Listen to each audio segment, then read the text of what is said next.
In other words, you're sitting in front of TV and you're suddenly given symptoms that almost all of us have experienced at some point in time, told that you have it, but there is a cure. Run to your doctor, and that's precisely what you do. Imagine, Tom, I mean, because you're a life coach, imagine that somebody comes into your office and you put them into a light state of hypnosis, and then you suggest to them they're going to get sick, but if they come back to you, you can take the sickness away. Yeah. What ethically do you think that would amount to? Huh? I know. Well, that's exactly what this stuff is, and we consume it all. So then we get to what I consider to be my favorite question. When was the last time you had an original, truly original thought? Think about the clothes you're wearing. They're not original. Car you have, the ambitions that you might have, the kind of home you might want, how you comb your hair, the shoes that you're wearing, the fashions that you desire. I mean, where do you get all this? You know? So when was your last truly original thought? And when you really contemplate that, then you realize the reason for the second half of mind programming, which, by the way, is it just came into paperback, and it's really available inexpensively at all the online stores, all the hardback stores, brick and mortar stores. But the second half of the book is how do you take your mind back? And here are some simple, easy exercises for you to filter through this stuff, to discover how much of this programming is really in your mind, why maybe you do the same thing over and over again and get the same nasty results, why success seems to be in front of you right there but then just, disappears, why you don't seem to be able to break out of old patterns, why, maybe you have these perpetual cycles that keep you in debt, that stop you from enjoying the cornucopia of life. Why it is that the attraction factor works, and it does work for you, bringing you all the crap that's in your life. Because, it works both ways. It can bring you the great. It will also bring you the bad. But, if your mind is owned by all those people that want to own it, if you've got all these slogans in your head, and we all do, if that's the inner talk, that the dialogue, that stream of consciousness, life sucks and then you die, thank God it's Friday, and so on and so forth, if that's what's in your mind, guess what you're attracting? More and the rest more of it, I'm sure yeah. So that was a long answer to your question why I wrote the book. Okay. All right. You say the book is coming out in paperback, next week, I think, right?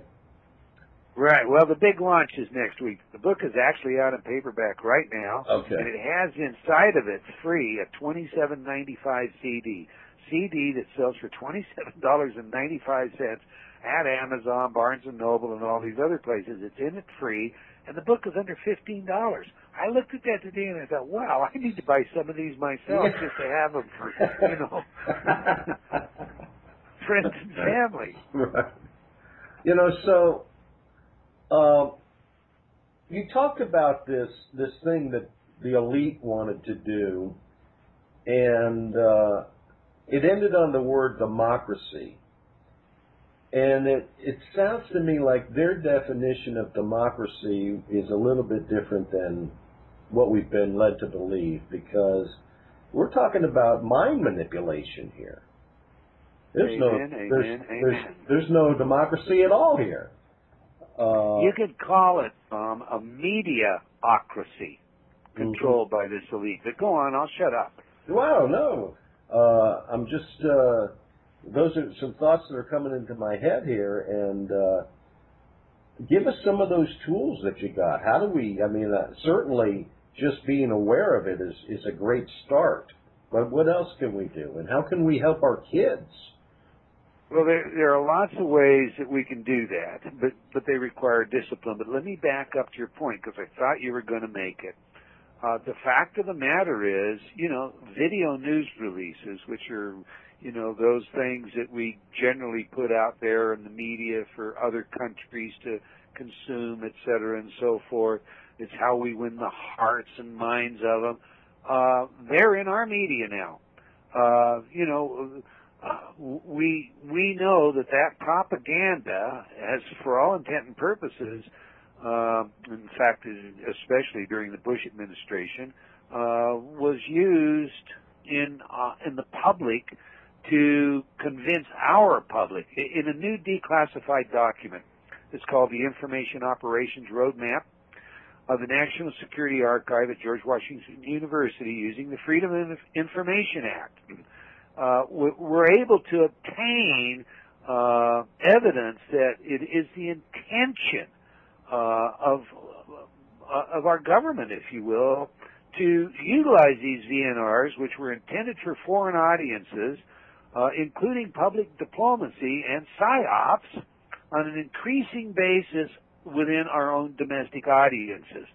PSYOPs messages are often replayed by our news media for much larger audiences right here in the United States. Now, if that doesn't disturb you, then this little bit of 2009 news was released on 10/21 of 2009, October of 10/29. The Entertainment Industry Foundation, the EIF, and the government, in conjunction, launched, and I'm going to call it a brainwashing program aimed at organically, if you will. Now let's put that word in quotation marks, okay? Mm-hmm. Weaving the government's political propaganda into primetime network television shows with positive, talking points about Obama's environmental bailout, healthcare servitude agenda, et cetera, and so forth. Spread the wealth models, you see.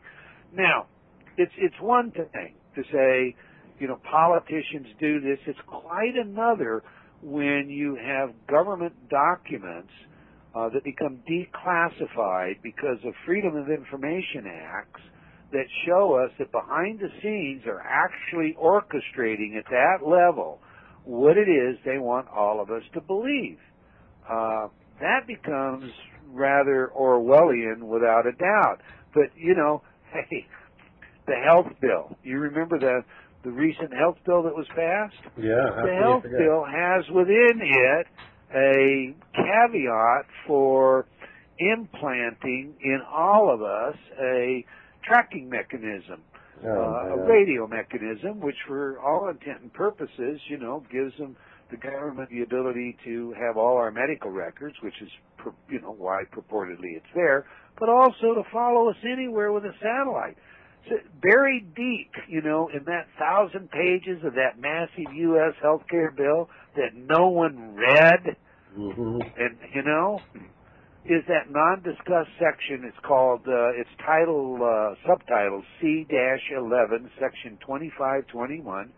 It's the National Medical Device Registry, and it states its purpose as, and I just pulled it out so I could share it with you.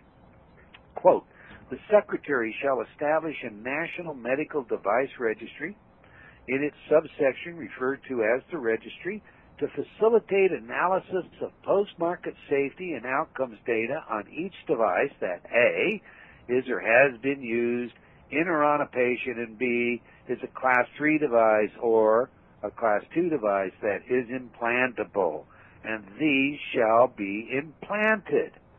Well, it goes on to talk about all U.S. citizens, the RFID microchips structure, etc.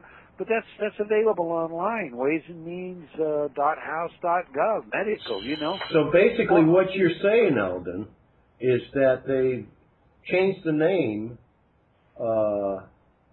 from the Mark of the Beast to this new name. I'm not going to disagree with that. I'm not. I find it very, very scary that we're living in a world so divided at this point in time, our country particularly, so divided with all the tensions that we have, and instead of having, honest, straightforward conversations, attempts at resolution, we're divided along political party lines, and those issues are all agendas attached to some pulpit that has behind or underneath it the idea of doing exactly what you said, manipulating the mass. We don't discuss the issues anymore. We talk about sound bites. And that is tragic for a society that is supposed to be a democracy. To be a democracy, truly to be a democracy, it's government by the people, for the people. And that requires each and every one of us to be truly informed. And I'm afraid that, indeed, maybe I'm on my own soapbox here, but I'm afraid that too many Americans take for granted, this great country and spend too little time in really investigating what's going on. Yeah. Eldon, I want to talk about the third book in the trilogy here. Well, what we didn't do before we jumped to the third book, and I'd love to do that, is I did not answer your question. Okay. I got on my soapbox. Sorry about that. I do think, by the way, spirituality has incumbent upon it, if you live in this country, the nature of, practicing the freedoms that give us that right. But you asked for what can we do? Yeah, First what can we thing do? is control what you put in your mind. Okay? Mm-hmm. And if that means shut off that television, shut it off. Or choose an educational program. Choose an inspirational program. Listen to your radio show. Listen, take in the information that for all intent and purposes is designed either to provide you with, tools and knowledge or inspiration. That's just a pragmatic way to go. Practice a new self-representation. As children, we all practice who it is that we're going to be. So, maybe you stand in front of a mirror and point your finger and say something like, go ahead and make my day. I had a friend that openly admits he practiced kissing his pillow several hundred times before he kissed his first girlfriend. But, we all do these kinds of things. Well, what we generally don't do as we're young people making our minds up about how, we want to be seen by everybody, how we want to be accepted, how we're going to walk and how we're going to talk and so on and so forth. We don't wait, till we get to maturity in our adulthood to choose it. So if you look back, what you chose is probably not what you'd like today. If we begin to create some icons in our head, I would like to maybe be as intelligent as an Einstein. I would like to be as fluid and glib as a George Nuri. I would like to have the presence of a Tom Murasso. If I begin to create the icons in my head and begin to practice those icons, my life changes. I walk different. I see myself different. I interact differently. And if I include in that, an icon that is one of those that those individuals that we can look at that is involved, that cares. This could be a Mother Teresa type. Then what we find is our life definitely improves.